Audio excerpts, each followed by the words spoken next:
Subscribe करा, like करा, share करा. फक्त रंगतारा न्यूज. बेल आयकॉन दाबायला विसरू नका. निर्भीड आणि निष्पक्ष रंगतारा न्यूज. सातारा येथील तामजाईनगर येत असलेले महावितरण कंपनीचे एका कॉलनीमध्ये तब्बल 20 दिवस झाले 24 तास म्हणजे रात्रंदिवस लाईट सुरूच आहे. बऱ्याच नागरिकांनी याबद्दल विचारणा केली, पण अधिकारी व कर्मचारी कोणत्याही प्रकारची जबाबदारीने उत्तरं देत नाहीत. एखादी गोष्ट विचारली असता ऑफिसला जाऊन सांगा अशी उत्तरे येतात. अधिकाऱ्यांना फोन केले असता अधिकारी फक्त टोलवाटोलवीची उत्तरे करतात.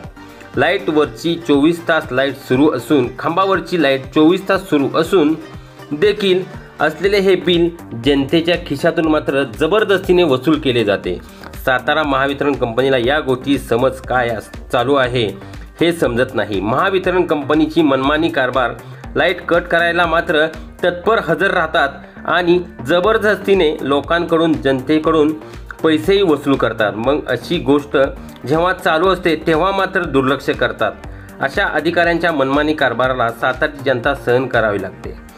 तामजाईनगर हे सातारच्या नकाशावरचे सुशिक्षित लोकांचे एरिया मानला जातो. अशा ठिकाणी महावितरण कंपनीचा मनमानी कारभार चालतो.